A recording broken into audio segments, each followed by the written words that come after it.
নকশালবাড়ি সেখানে আদিবাসী এলাকার উন্নয়নে জোর 1 কোটি টাকা কাজের শিলান্যাস মহকুমা পরিষদের। নকশালবাড়ির 7 ভাইয়ায় তৈরি হবে নিকাশি নালা, অটল চা বাগানের রাস্তা, কিরণ চা বাগানে কালভার্ট এবং ত্রিহানা চা বাগানে কমিউনিটি হলের শিলান্যাস।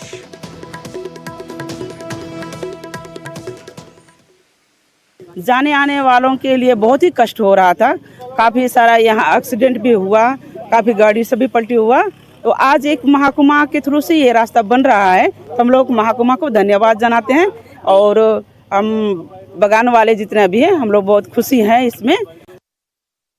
আমরা মহকুমা পরিষদ থেকে ড্রেনটা করছি, পাশাপাশি অটল চা বাগান ওইখানে একটা রাস্তা হচ্ছে। প্রত্যেকটাই আমরা চেষ্টা করেছি যে আদিবাসী এলাকাগুলোতে যাতে বিভিন্ন রকম উন্নয়নমূলক কাজকর্মগুলো আমরা করতে পারি। ওখানে একটা কমিউনিটি হল আমরা তৈরি করেছি যাতে ওইখানে খুব সহজে খুব স্বল্প মূল্যে যাতে বিভিন্ন সাংস্কৃতিক অনুষ্ঠান বা পারিবারিক অনুষ্ঠানগুলো যাতে ওইখানকার ওয়ার্কাররা করতে পারে। এটা ব্যাকওয়ার্ড কাজ ডিপার্টমেন্টেরই থেকে ফান্ডটা এনে আমাদের মহকুমা পরিষদের কাজ, এর প্রত্যেকটাই ট্রাইবাল এরিয়াতেই হচ্ছে।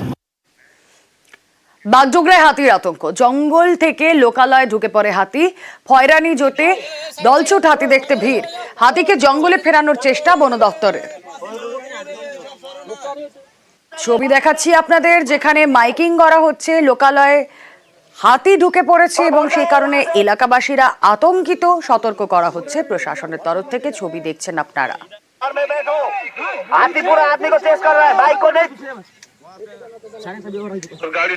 বিশ্বজিৎ মিশ্র প্রতিনিধি রয়েছেন আমাদের সঙ্গে। বিশ্বজিৎ, হাতির আতঙ্ক আমরা দেখতে পাচ্ছি সেই ছবি এবং মাইকিংও চলছে এট দ্য সেম টাইম, কি চলছে এই মুহূর্তে?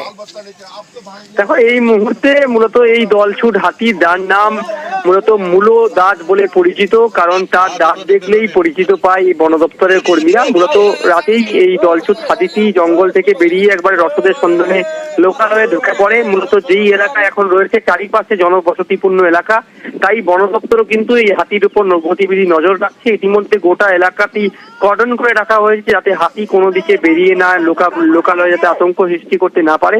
তেমনি সাধারণ মানুষের মধ্যেও কিন্তু সচেতনতা বিস্তার করা হচ্ছে যাতে কেউ কোনো অপ্রীতিকর ঘটনা সৃষ্টি না করে। এবং অন্যদিকে তোমাকে জানিয়ে রাখি, মাইকিং করা হচ্ছে এবং বন দপ্তর সূত্রে খবর যে হাতির গতিবিধির ওপর নিয়ন্ত্রণ রাখা হচ্ছে এবং সন্ধ্যের মধ্যেই হাতিটিকে কিন্তু জঙ্গলে ফেরানো সম্ভব হবে বলে বন দপ্তর সূত্রে খবর। ইতিমধ্যে বাগডোগরা থানার পুলিশ যেমন ঘটনাস্থলে মোতায়েন রয়েছে, তেমনি এলিফ্যান্ট স্কোয়াড রয়েছে এবং বাগডোগরা বন দপ্তরের কর্মীরাও কিন্তু ঘটনাস্থলে রয়েছে যাতে হাতিটিকে নিরাপদে জঙ্গলে ফেরানো যায় সেদিকে কিন্তু নজর রাখা হচ্ছে বন দপ্তরের পক্ষ থেকে। তেমনি সাধারণ মানুষের মধ্যে সচেতনতা বিস্তার করা হচ্ছে যাতে কোনো ধরনের কেউ অপ্রীতিকর ঘটনা সৃষ্টি না করুক।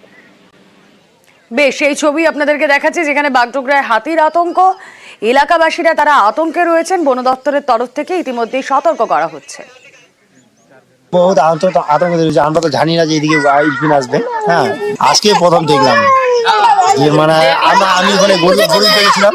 হ্যাঁ, তো আমার পিছনে দেখতেছি মানে হঠাৎ করে দেখলাম যে এইটা আবার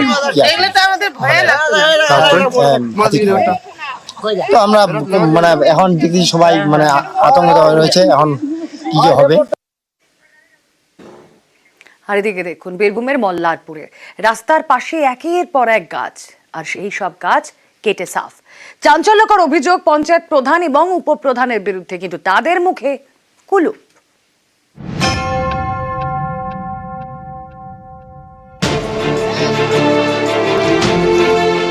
রাস্তার পাশে সরকারি গাছ, এই গাছেই কোপ। বীরভূমের মল্লারপুর ব্লকের দক্ষিণ গ্রাম পঞ্চায়েত তৃণমূল পরিচালিত। এখানকার হাজিপুর এবং কামাঘাটের মধ্যে রাস্তার দুপাশে বড় বড় গাছ, কোনোটা মেহগনি, কোনোটা ইউক্যালিপটাস। স্থানীয়দের অভিযোগ, গত কয়েকদিন ধরে এইসব গাছ কাটার কাজ চলছিল। তাদের নিশানায় দক্ষিণ গ্রাম পঞ্চায়েতের প্রধান রেখা হাজরা এবং উপপ্রধান বিমল রায়। এই অভিযোগ, গাছ কাটা নিয়ে তাদের সঙ্গে কথা বলতে গেলে হুমকি দেওয়া হয়। দক্ষিণ গ্রাম পঞ্চায়েতের প্রধান, উপপ্রধান দাঁড়িন থেকে মেম্বার সমেত দাঁড়িন থেকে এখানে গাছ কাটা। আমরা মাঠ দেখতে এসেছি, দেখছি যে গাছ কাটছে, 30টা লিভার আছে, 3টে মেশিন আছে। আমরা শুনেছি গাছকে কাটতে অর্ডার দিলে প্রধান, উপপ্রধান।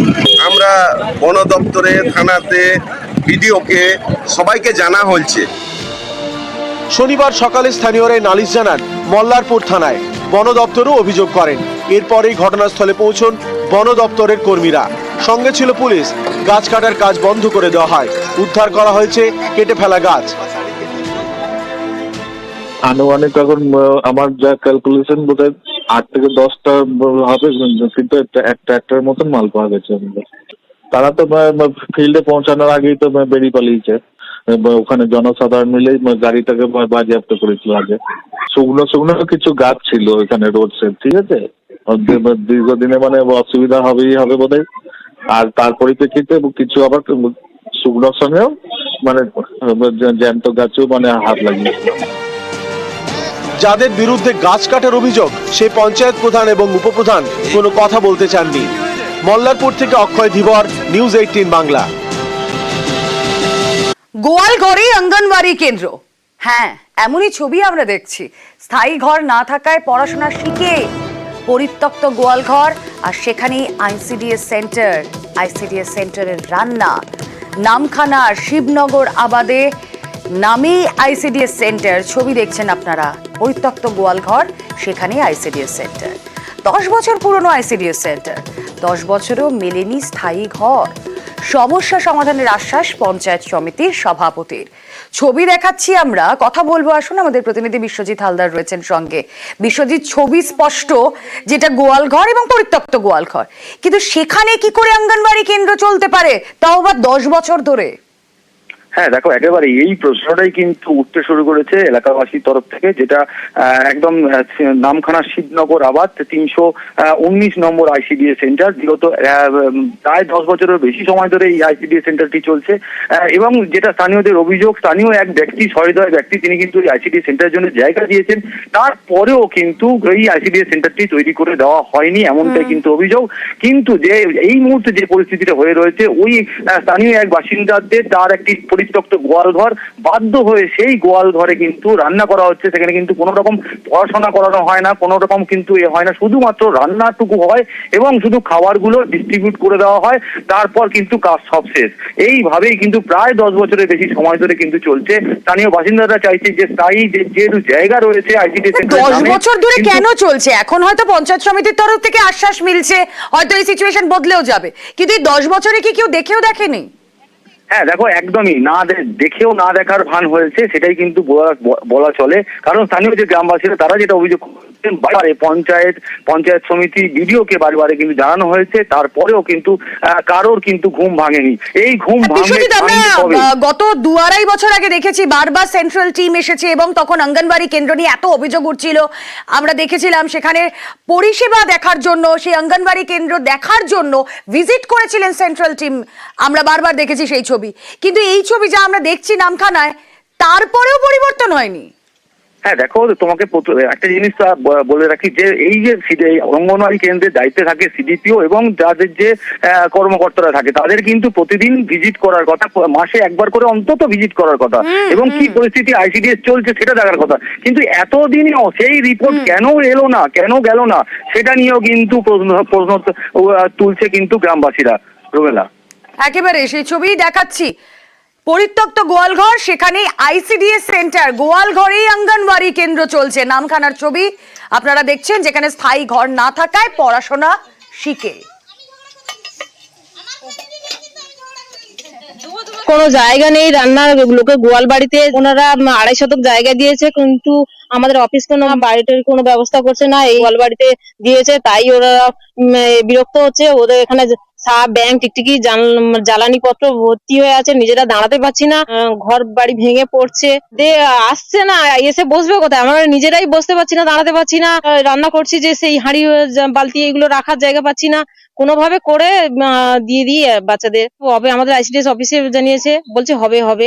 পঞ্চায়েতের লোকেরাও এসছে, দেখছে, বলছে হবে। এখন তো গোয়াল বাড়িতে এটা কোন রকম হচ্ছে, আগে তো বাইরে করতাম, খোলা জায়গায় করতাম। গোয়ালঘর আজকের গরু নেই বলে ওদেরকে ওখানে ছিল, বর্ষার জন্য পরিবেশ একদম কাদা হয়ে কি হয়ে যায়, সেই জন্য বাধ্য হয়ে বলি তোরা ওইখানে থাক বলে ওইখানে দিছি। তাই আমাদের একদম আমার একবার এখানে পছন্দ, 10 বছর দিয়ে রাখছি, বিনা পয়সায় কি 10 বছর দেওয়া যায় একটা জায়গা? খবরটা আমাদের কাছে এসছে আপনাদের মাধ্যমে, আমরা তো জানতাম না, বা আমাদের কাছে কোনো অভিযোগপত্র এখনো পর্যন্ত জমা পড়েনি। আমরা অবশ্যই জিনিসটা খতিয়ে দেবো এবং সিডিপিওর সঙ্গে কথা বলবো। আমরা ওটাকে ভেরিফিকেশন করি, অতি দ্রুততার সঙ্গে যাতে পঠন পাঠন উপযোগী হয়ে ওঠে শিশুদের জন্য, সেটা আমরা ব্যবস্থা করবো অবশ্যই। লোকাল ট্রেনের দাবিতে বিক্ষোভ, আসুন সে খবরের আপডেট আপনাদেরকে দিই। নলহাটি স্টেশনের কি ছবি দেখাচ্ছিলাম, বিক্ষোভ চলছে সেখানে স্টেশনের কাছে রেলগেট, আর সেই রেলগেটে অবরোধ নাগরিক মঞ্চে। দূরপাল্লা ট্রেনের স্টপেজের দাবি করছেন তারা, স্টেশনের সার্বিক উন্নয়নের দাবি বিক্ষোভকারীদের। কি চলছে এখন আমরা জানবো, আমাদের প্রতিনিধি অক্ষয় ধীবর রয়েছেন সঙ্গে। অক্ষয়, দেখো রুমিতা, তোমাকে জানিয়ে রাখি, বিভিন্ন দূরপাল্লার ট্রেনের স্টপেজ তুলে নেওয়া, লোকাল ট্রেন পুনরায় চালু করতে হবে এবং নলহাটি রেল স্টেশনের সার্বিক উন্নয়নের দাবিতেই রেল অবরোধ শুরু করে আজ সকাল থেকে নলহাটি নাগরিক মঞ্চ। এবং এই রেল অবরোধের জেরে up Vande Bharat express train দাঁড়িয়ে পড়ে রামপুর স্টেশনে এবং সকাল 8টা থেকে শুরু হয় এই রেল অবরোধ। এবং মূলত নাগরিক মঞ্চের সদস্যদের যেটা দাবি যে Kanchenjunga express, police express, Uttarbanga express ট্রেনের স্টপেজ নলহাটি স্টেশনে দিতে হবে এবং একসময় নলহাটি থেকে একটি লোকাল ট্রেন চালানো হতো, সেই ট্রেনটিও আর এখনো চলে না এবং সেই ট্রেন পুনরায় যাতে চালু করে সেই দাবি নিয়ে আজকে রেল অবরোধ করে। এবং এই রেল অবরোধের জেরে বন্দে ভারত এক্সপ্রেস দাঁড়িয়ে পড়ে রামপুর রেল স্টেশনে এবং কিছুক্ষণ আগে রেলের আধিকারিকরা পৌঁছায় নলহাটি রেল স্টেশনে এবং সেখানে অবরোধকারীদের সাথে কথা বলে। এই মুহূর্তে অবরোধকারীরা রেল লাইন থেকে উঠে অবরোধ তুলে নেয় এবং ট্রেন চলাচল এই মুহূর্তে স্বাভাবিক হয়েছে। তবে রামপুর থেকে রেলের আধিকারিকরা ঘটনাস্থলে গেছে এবং সেখানে এই মুহূর্তে আলোচনা চলছে। তবে আলোচনা যদি সহমত পোষণ না করে বিক্ষোভকারীদের দাবি কতটা সঙ্গত, তাদের দাবি কি আদৌ মানা হবে, তাদেরকে কি আশ্বাস দেওয়া হলো? দেখো, রেলের আধিকারিকরা তাদেরকে আশ্বাস দেয় যে ঊর্ধ্বতন কর্তৃপক্ষের সাথে বিষয়টি নিয়ে আলোচনা করবে। তবে যারা অবরোধকারী তারা কিন্তু মানতে একদম রাজি নয়। তারা দাবি করেন যে রেলের আধিকারিকদের লিখিত দিতে হবে এবং আপাতত এখন রেল লাইন থেকে অবরোধ তুলে নিলেও তারা কিন্তু স্টেশন চত্বরে এখনো জমায়েত আছে এবং রামপুরহাট থেকে রেলের আরো আধিকারিকরা যাচ্ছে এবং তারা আলোচনা করবেন। শেষমেশ দেখার বিষয় যে এই যে অবরোধকারী তাদের দাবি মেনে নেওয়া হচ্ছে কিনা এবং মেনে যদি না নেওয়া হয় তারা কিন্তু আবারও অবরোধ করতে পারে, তেমনটা আমরা জানতে পারছি। বেশ, আমাদেরও নজর থাক। আমাদের দাবি মানতে হবে, মানতে হবে, মানতে হবে। রেলের চাকা আজকে ঘুরছে।